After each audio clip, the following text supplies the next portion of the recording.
Ya, assalamualaikum warahmatullahi wabarakatuh. Perkenalkan, nama saya Dimas Dharma Syaputra dari Prodi Pendidikan Luar Biasa dengan NIM 241F158. Dan di sini saya akan menjelaskan atau mengerjakan video UAS dari disabilitas majemuk. Dan disclaimer terlebih dahulu, mungkin videonya akan sedikit panjang atau lumayan panjang karena beberapa dari penjelasanku cukup lumayan lengkap untuk disabilitas majemuk. Jadi kalau kalian nonton dari awal sampai akhir pasti bakal mengerti, akan lumayan mengerti tentang apa itu disabilitas majemuk dan juga lain-lainnya. Disabilitas majemuk adalah kondisi di mana seseorang mengalami dua atau lebih jenis disabilitas secara bersamaan. Kondisi ini dapat mempengaruhi kemampuan fisik, sensorik, dan intelektual atau juga mental orang secara kompleks, sehingga membutuhkan pendekatan yang lebih khusus dalam penanganan dan dukungan. Untuk karakteristik disabilitas majemuk yaitu kompleksitas kebutuhan.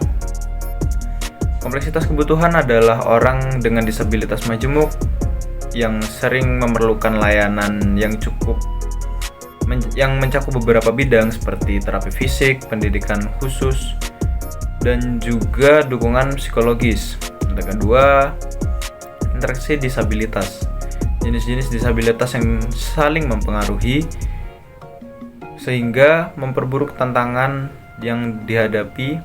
Contohnya seperti disabilitas fisik yang disertai gangguan komunikasi yang dapat menyulitkan proses rehabilitasi. Untuk yang ketiga adalah dampak pada kehidupan sehari-hari.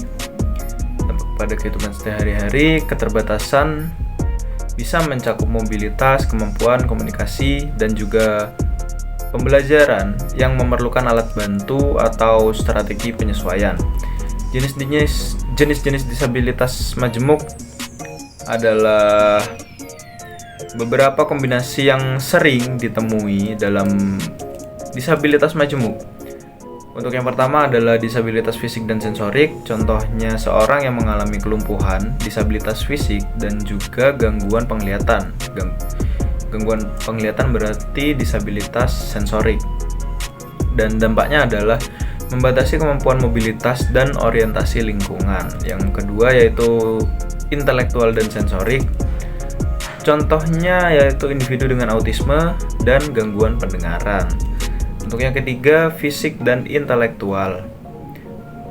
Sebagaimana contohnya cerebral palsy atau CP yang disertai keterbatasan intelektual.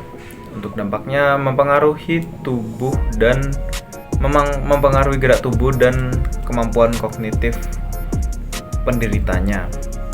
Untuk yang keempat adalah disabilitas sensorik ganda dengan kombinasi penglihatan dan pendengaran. Contoh deaf blindness, kondisi di mana seorang memiliki gangguan pendengaran dan penglihatan. Dampaknya membatasi kemampuan berkomunikasi dan juga berinteraksi dengan lingkungan.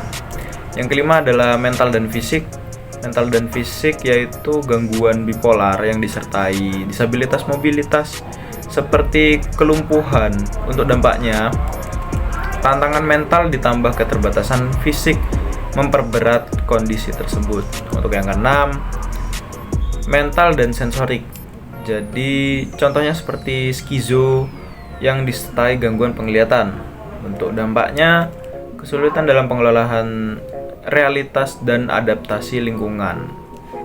Nah, untuk faktor penyebab disabilitas majemuk adalah yang pertama itu ada kondisi kelahiran seperti cerebral palsy, Down syndrome dengan komplikasi lainnya, cedera atau penyakit, stroke, kecelakaan berat atau infeksi serius seperti meningitis, dan degenerasi atau genetika, penyakit progresif seperti distrofi otot atau kelainan genetik.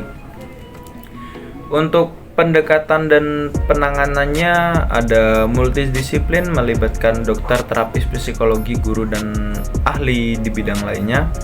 Individualis program, setiap individu memiliki kebutuhan yang unik sehingga program intervensi harus disesuaikan. Untuk yang tiga, dukungan alat bantu, misalnya seperti kursi roda untuk mobilitas dan teknologi augmentatif untuk komunikasi. Edukasi dan pelatihan, seperti memberikan pelatihan kepada keluarga dan pendamping untuk mendukung kesehariannya. Peningkatan kesadaran masyarakat, perlu diberi pahaman tentang disabilitas majemuk untuk mendukung inklusi. Pemahaman mendalam tentang disabilitas majemuk agar individu dengan kondisi ini dapat mencapai kualitas hidup yang optimal sesuai dengan kemampuan mereka. Dan yang pertama itu ada pendekatan biomedis.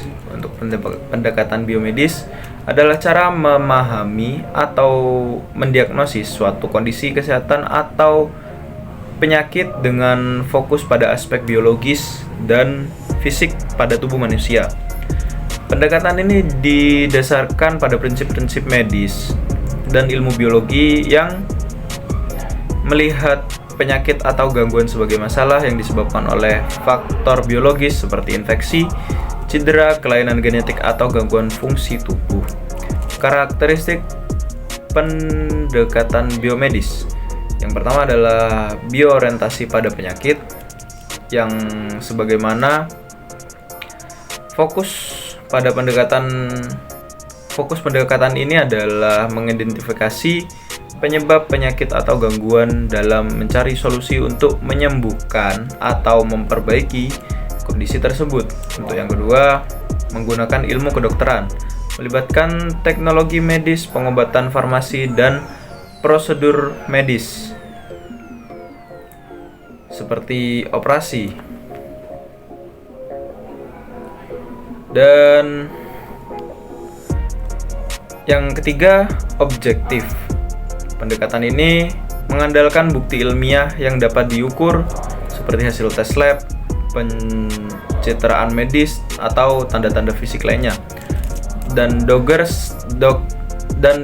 sebagai sentral. Peran dokter atau tenaga medis sangat penting dalam mendiagnosis dan menentukan pengobatan apa yang tepat untuk pasien tersebut. Untuk contoh penerapan biomedis adalah pada penyakit fisik, seseorang dengan diabetes akan dianalisis berdasarkan kadar gula dan fungsi pankreas dan juga pengaruh insulin, penanganan obat-obatan seperti insulin, diet ketat, dan pemeriksaan rutin. Untuk pada disabilitas fisik seperti patah tulang, cerebral palsy dipandang sebagai gangguan dengan sistem fisik tubuh. Penanganannya seperti terapi fisik, operasi, atau menggunakan alat bantu mobilitas seperti kursi roda. Pada masalah kesehatan mental seperti depresi atau skizo, dianggap sebagai akibat ketidakseimbangan kimiawi otak atau gangguan saraf. Untuk penanganannya sendiri yaitu obat-obatan psikotropika dan juga terapi elektrokonvulsif atau ECT jika diperlukan. Untuk kelebihan pendekatan biomedis sendiri berdasarkan bukti ilmiah, menggunakan teknologi dan penelitian medis untuk memberikan diagnosis yang akurat dan juga memberikan efektivitas tinggi. Banyak penyakit fisik yang dapat diobati atau dikelola dengan baik menggunakan pendekatan ini. Untuk yang tiga itu kemajuan teknologi, mendorong inovasi seperti pengembangan vaksin, pengobatan kanker, atau teknologi pencitraan medis. Dan yang kedua ada pendekatan perilaku. Pendekatan perilaku dalam psikologi dan ilmu sosial yang berfokus pada bagaimana perilaku seseorang terbentuk, dipertahankan, atau diubah melalui proses belajar. Seperti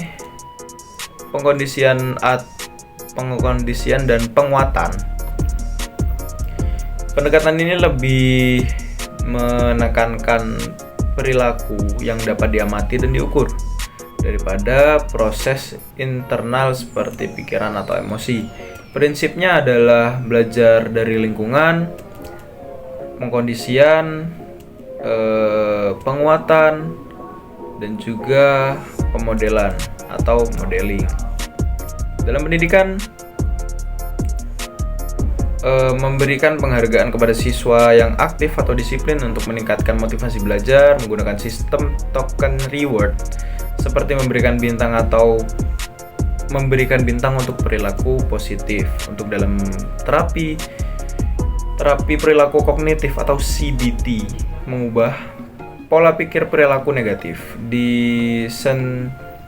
desensitasi sistematis, mengatasi fobia dengan memaparkan stimulus pemicu secara bertahap dalam lingkungan yang aman. Modifikasi perilaku, meningkatkan perilaku yang diinginkan melalui penguatan terapi seperti untuk anak autisme. Dan dalam manajemen perilaku di tempat kerja, memberikan bonus untuk meningkatkan produktivitas dalam rumah tangga, menerapkan sistem konsekuensi untuk anak-anak agar lebih disiplin, dan yang terakhir adalah dalam masyarakat, kampanye anti merokok yang memberikan penghargaan kepada orang yang berhasil berhenti merokok, menggunakan penguatan positif dalam program diet atau olahraga, dan untuk kelebihan pendekatan atau perilaku terukur dan objektif, berfokus pada perilaku yang dapat diamati dan diukur secara langsung, fleksibel, dapat diterapkan dalam berbagai bidang seperti pendidikan, psikologi, ataupun terapi. Untuk yang ketiga adalah efektif dalam mengubah perilaku, telah terbukti berhasil dalam menangani masalah seperti kecanduan, gangguan perilaku, atau fobia.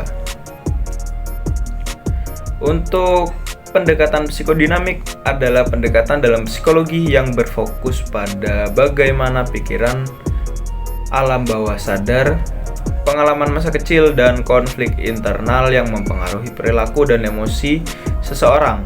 Pendekatan ini berasal dari teori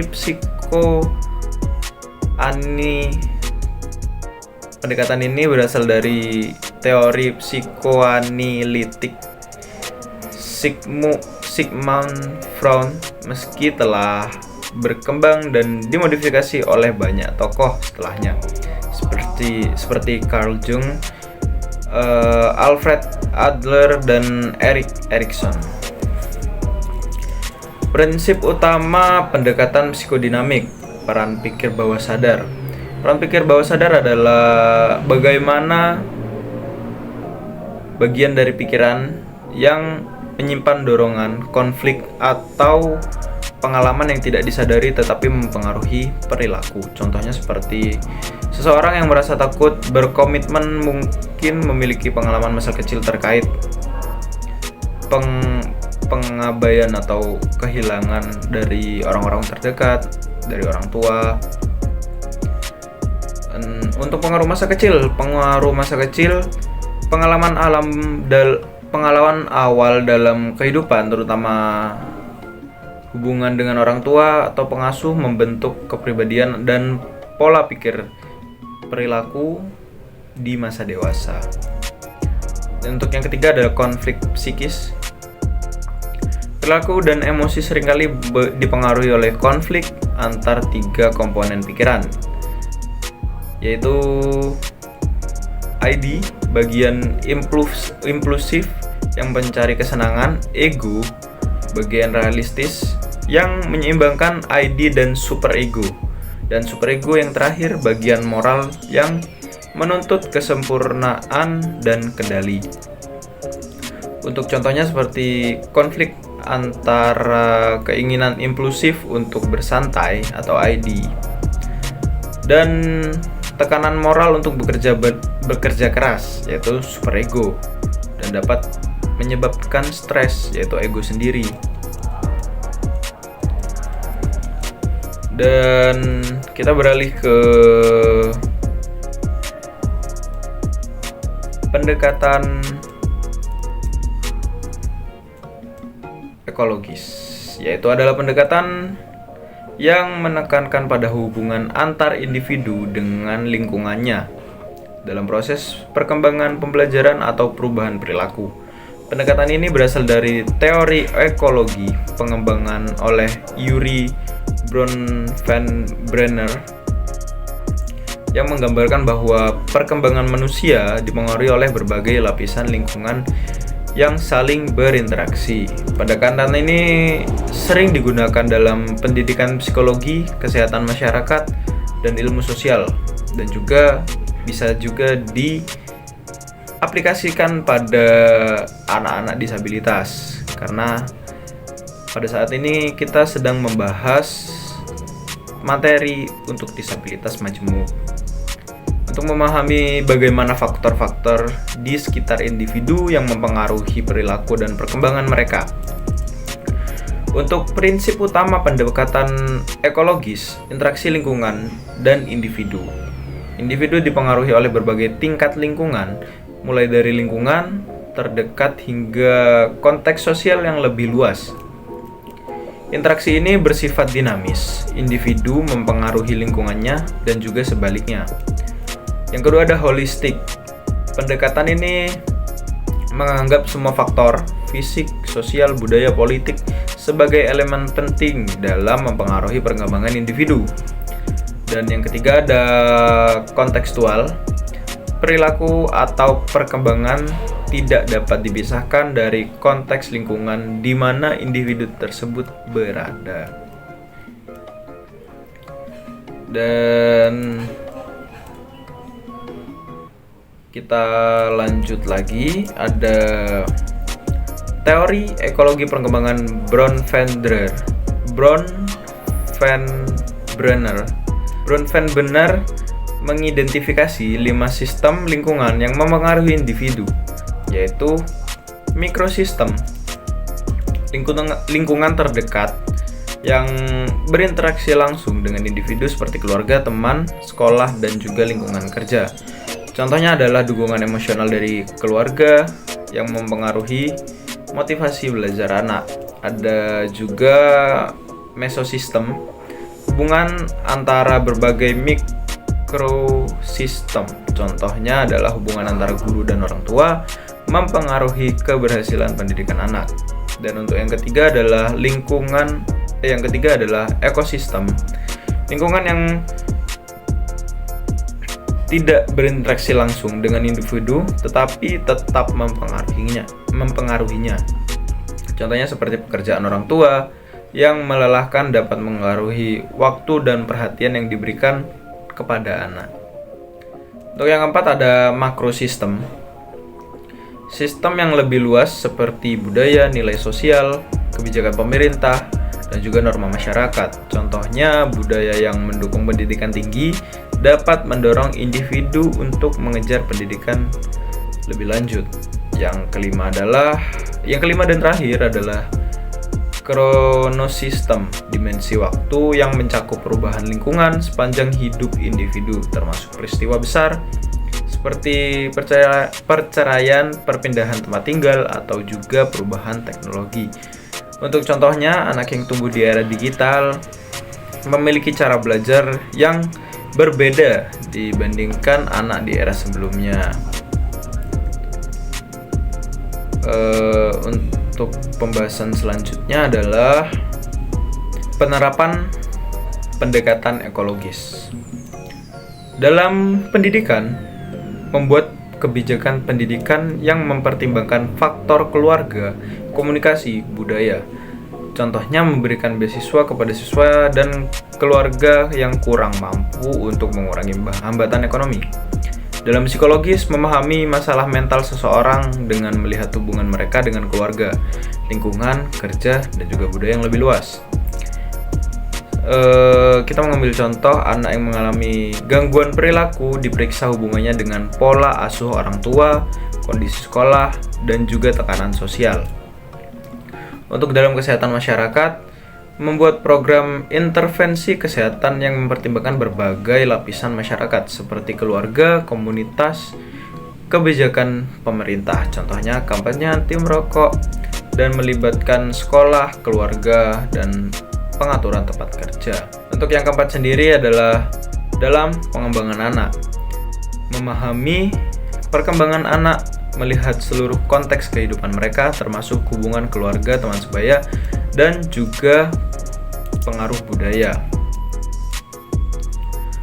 Untuk kelebihan pendekatan ekologis adalah komprehensif, melihat individu sebagai bagian dari sistem yang lebih besar sehingga analisisnya lebih holistik. Yang kedua adalah fleksibel, dapat diterapkan dalam berbagai bidang seperti pendidikan, kesehatan, dan juga pengembangan masyarakat. Untuk yang ketiga, memahami konteks, membantu memahami bagaimana faktor lingkungan yang berbeda mempengaruhi individu itu sendiri. Untuk kelemahannya di sini kompleksitas, membutuhkan analisis yang mendalam, yang banyak melibatkan variabel sehingga sulit diterapkan dalam situasi yang membutuhkan solusi cepat. Untuk yang kedua, kesulitan pengukuran, sulit mengukur dan memisahkan pengaruh dari masing-masing sistem lingkungan secara ilmiah. Untuk yang ketiga, ketergantungan pada konteks, yaitu sulit untuk membuat generalisasi. Setiap individu memiliki lingkungan yang unik. Ya, dan sekian untuk video pembahasan dari disabilitas majemuk beserta faktor-faktor lainnya. Demikian yang bisa saya sampaikan, kurang lebihnya mohon maaf. Jika ada salah kata mohon dimaafkan. Wassalamualaikum warahmatullahi wabarakatuh.